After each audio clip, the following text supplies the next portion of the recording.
They tell you forgiveness is a virtue, a mark of strength, a sign that you have transcended the ugliness of the world. But look closer. Who benefits from this doctrine? Who gains when you are taught to release the memory of those who wronged you? It is not you. It is never you. Forgiveness, as it is commonly preached, is not a tool of empowerment. It is a mechanism of control. It softens the mind, dulls the instinct, and erases the very evidence you need to protect yourself. You are told to let go, to move on, to be the better person. But in doing so, you abandon the only advantage you ever had: awareness. The world does not operate on moral ideals. It operates on patterns. People reveal themselves through repetition, through subtle betrayals, through calculated disrespect disguised as mistakes. And when you forgive too easily, you interrupt the only process that exposes truth. You reset the game for those who never intended to play fair. Understand this clearly. Forgiveness without evaluation is surrender. It is the quiet permission you give others to repeat what they have already proven they are willing to do. It is not strength, it is compliance dressed as virtue. They will call you cold for remembering. They will say you are holding on to the past. But what they fear is not your bitterness, it is your clarity. A man who remembers cannot be easily deceived. He cannot be manipulated with apologies or distracted by empty gestures. So let them preach forgiveness. Let them glorify softness. You, however, must see through the illusion. Because in a world that rewards awareness, the one who forgets becomes expendable, and the one who remembers becomes untouchable. Power does not begin with force. It begins with memory. Not the kind that lingers in pain, but the kind that observes, records, and understands. While others react and forget, the one who remembers quietly builds an advantage that cannot be seen until it is too late. Memory is not emotional attachment. It is structured awareness. It is the ability to recall not just what was done, but how, when, and why. Every lie carries a pattern. Every betrayal follows a sequence.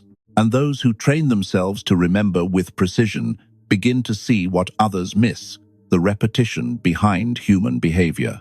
Most people move through life blind to this. They forgive, they reset, they give second chances without analysis. And in doing so, they erase the very data that could have protected them. They start over with the same people, the same dynamics, the same outcomes. Not because the world is cruel, but because they refuse to remember. The one who remembers operates differently. He does not need to raise his voice or prove his strength. His power lies in quiet calculation. He watches, he notes, he connects the patterns. And when the moment comes, he acts with certainty, not emotion. There is no need for paranoia, only clarity. Memory, when disciplined, becomes a filter. It separates illusion from reality, intention from performance. It teaches you who deserves access and who must be kept at a distance. This is where real power is formed, not in dominance, not in aggression, but in awareness that compounds over time. The man who remembers is not controlled by the present moment. He is informed by the past and prepared for the future. And in a world driven by repetition, the one who remembers is the only one who is not predictable. Forgiveness, when given without calculation, is not mercy, it is exposure. It is the quiet signal you send to the world that your boundaries are flexible, that your consequences are negotiable, that your memory can be rewritten by a well-timed apology. And once that signal is received, it does not fade. It invites repetition. People do not test strength once. They test it in layers, in increments, in subtle escalations that most never notice until the damage is done. A small lie becomes a larger deception. A minor disrespect becomes open disregard. And each time you forgive without analysis, you confirm a dangerous truth. There is no cost to crossing you. This is the hidden price, not the single act of betrayal, but the pattern it creates. The moment you forgive blindly, you are no longer responding to reality, you are enabling it. You are training others, consciously or not, that your tolerance is a resource they can draw from, again and again. They will not call it exploitation. They will call it misunderstanding, stress, a mistake. And you, wanting peace, will accept it. But peace built on ignored patterns is not peace. It is delay. It is the calm before the next, more calculated offense. The disciplined mind does not reject forgiveness entirely. It questions its timing. It measures its impact. It asks, what does this teach the other person about me? What precedent does this set? Because in the realm of power, precedent is everything. What you allow once becomes the standard you must live with. Forgive too quickly, and you do not elevate yourself. You reduce your position. You become predictable, manageable, safe to betray. And in a world where people move according to consequence, the absence of consequence is the greatest invitation of all. Power does not announce itself. It does not argue, justify, or react on impulse. It records, quietly, precisely, without emotion. This is the silent ledger, the place where everything is noted, nothing is forgotten, and nothing is acted on prematurely. While others demand explanations and chase closure, the disciplined mind observes. It does not interrupt patterns. It lets them reveal themselves fully. Every word, every inconsistency, every subtle shift in behavior is written down not on paper, but in awareness. Not to dwell, but to understand. The silent ledger is not fueled by anger. Anger is loud, impatient, and easily manipulated. The ledger is calm. It waits. It collects enough evidence until action is no longer a reaction, but a conclusion. And when that moment comes, there is no hesitation, only execution aligned with clarity. This is what separates strategy from emotion. The emotional man confronts too early, exposing his position, revealing what he knows. The strategic man says nothing. He allows others to believe they are unseen, untracked, unaccountable, and in that illusion, they expose more than they ever intended. You may smile, you may agree, you may even appear to forgive, but beneath that surface, the record remains intact. Names are noted, patterns are stored, access is quietly adjusted. There is no need to punish every offense. That is inefficient and reactive. The ledger exists to determine when action matters and when silence is the more powerful move. Because not every battle is worth fighting, but every detail is worth remembering. In time, those who rely on your forgetfulness will miscalculate. They will assume your silence is weakness. They will believe their actions carried no weight. And that is when the balance shifts. Not through noise, not through drama, but through decisions made long after the moment has passed. They tell you healing is letting go, that peace comes from forgetting, from releasing the weight of what was done to you.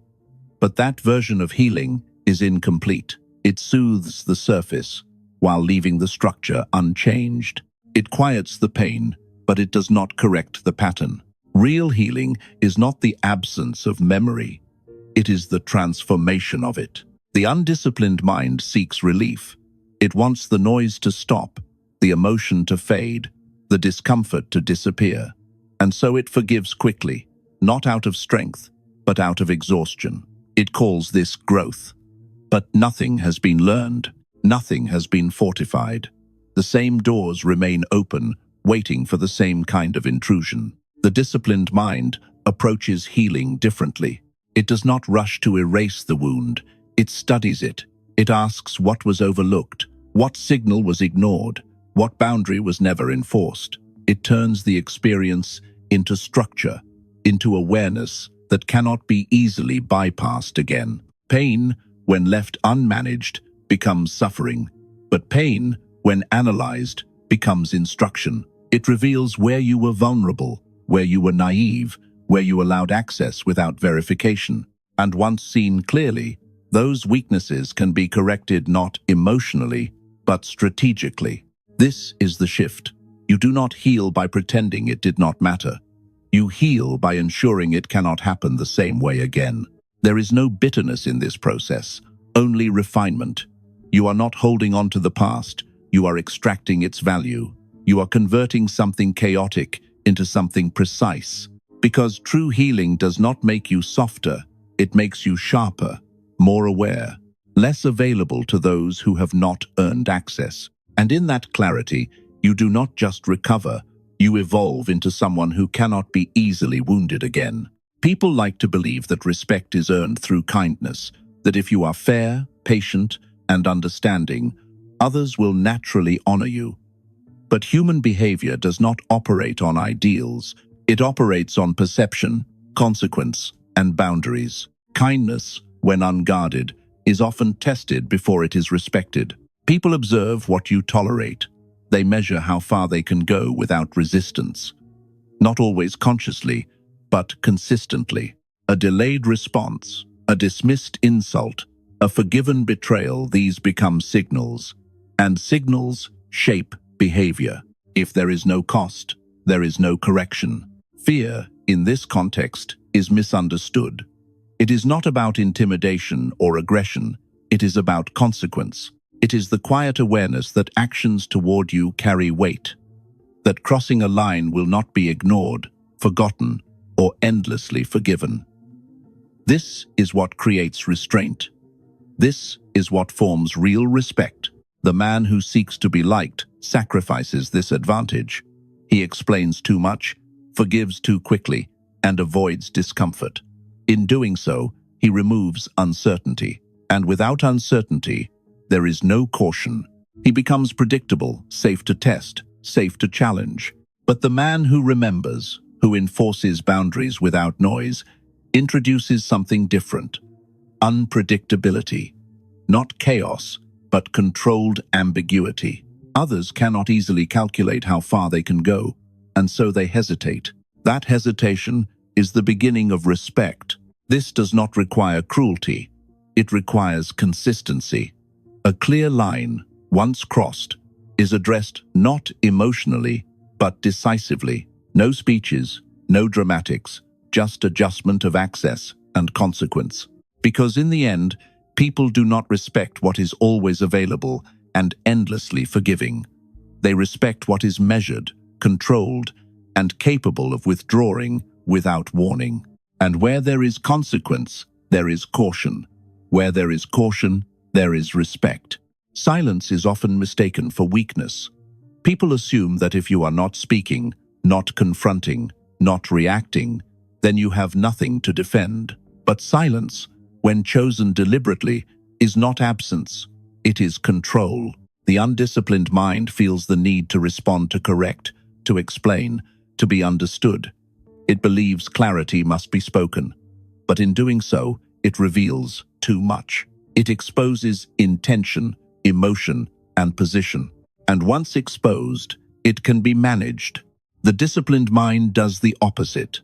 It withholds, not out of fear, but out of precision. It understands that what is not said cannot be used against it. Silence removes leverage from others. It denies them the reactions they seek, the validation they expect, the openings they rely on. Distance follows naturally. Not dramatic exits, not declarations, just quiet withdrawal. Access is reduced. Presence becomes selective. And in that distance, patterns become clearer. Those who depended on your availability begin to reveal their true nature when it is no longer guaranteed. Control is not about dominating others. It is about governing your own responses, choosing when to engage, when to observe, and when to step away entirely. It is the ability to remain unmoved while others attempt to provoke movement. There is power in not attending every conflict, in not answering every message, in not reacting to every slight. Because attention is currency, and when you spend it carelessly, you lower its value. Silence preserves it. Distance protects it. And together, they create a form of control that does not rely on force. It relies on restraint, on the understanding that not every situation deserves your presence, and that your absence, when intentional, can say more than any explanation ever could. The instinct to react is immediate. It rises without permission, fueled by ego, emotion, and the need to correct what feels wrong. Most people live inside this impulse. They respond as soon as they are triggered, believing speed is strength. But reaction is not power. It is exposure. An emotional reaction reveals everything: what affects you, what angers you, where you are vulnerable. It gives others a map of your internal world. And once they have that map, they can navigate you with precision. They know which words to use, which actions to repeat, which pressure points to press. A strategic response operates on a different timeline. It delays. It observes. It allows the moment to unfold without interference. Not because it is passive, but because it is gathering information. It understands that the first version of any conflict is incomplete. People reveal more when they believe you are not fully engaged. They speak more freely, act more boldly, and in doing so, expose their true intentions. The disciplined mind resists the urge to interrupt this process. It feels the emotion, but does not obey it. It lets the reaction pass, not by suppression, but by control. Because once the emotion fades, clarity remains. And clarity is where effective action is formed. A strategic response is not always immediate, and it is rarely loud. It is precise, minimal, and aligned with outcome, not expression. It does not seek to win the moment, it seeks to control the trajectory. This is the distinction. The reactive man satisfies his emotions. The strategic man protects his position. And over time, the one who reacts becomes predictable. The one who responds becomes untouchable. Power is not declared. It is defined by what you allow, and more importantly, by what you refuse. Most people misunderstand boundaries. They think boundaries are words, explanations, or requests for better treatment. But words, without enforcement, are meaningless. A boundary that can be ignored is not a boundary. It is a suggestion. People do not learn how to treat you from what you say. They learn from what you tolerate. Every overlooked disrespect, every excused betrayal, every moment you choose comfort over clarity becomes instruction. You are teaching them, in real time, how far they can go without consequence. This is where power is either built or lost. The undisciplined mind negotiates its boundaries. It explains, justifies, and hopes to be understood. But hope is not a strategy, and explanation often invites debate. The more you explain, the more you open space for others to challenge, reinterpret, or dismiss your position. The disciplined mind operates differently. It sets boundaries through action. Access is adjusted. Behavior is responded to, not discussed endlessly. There is no need for confrontation when consequence is clear. This is not cruelty. It is structure. A person who crosses a line does not need a lecture. They need a change in your availability, a reduction in access, a shift they can feel, not argue against. Because what can be argued can be manipulated. What is enforced cannot. Boundaries create clarity, and clarity removes illusion. It reveals who respects you, who tests you, and who depends on your flexibility to function. Over time, this clarity becomes reputation. People begin to understand that you are not easily moved, not easily persuaded, not easily crossed without cost. And that is where power settles, not in dominance, but in consistency. There comes a point where you no longer need to defend yourself, no longer need to explain, react, or correct. Not because the world has changed, but because you have. This is the final evolution, becoming untouchable. To be untouchable is not to isolate yourself from everyone. It is to become inaccessible to manipulation, immune to repetition, and resistant to emotional control. It is the result of disciplined memory, enforced boundaries, and strategic restraint working together over time. The undisciplined man seeks closure. He wants resolution, acknowledgement, apology. He wants the past to make sense. But the disciplined man understands something deeper. Closure is not given, it is created, not through conversation, but through elevation. You rise beyond the reach of those who once had access, not with noise, not with revenge, but with absence. You remove yourself so completely from their influence that they are left with nothing but the consequences of their own actions. There is no need to prove anything, no need to show anger or superiority. Your distance does the work, your silence carries the message, and your continued growth confirms it. This is what true revenge looks like, not destruction, but transformation. You do not break them, you outgrow them. You become someone they can no longer engage with, manipulate, or affect in any meaningful way. And in that space, something shifts. You are no longer reacting to the world, you are selecting from it, choosing where to invest your time, your energy, your presence. Nothing is taken from you without permission. This is control at its highest level, not force, not fear, but independence. You are no longer part of the cycle. You are beyond it. Untouchable, not because no one tries, but because no one succeeds.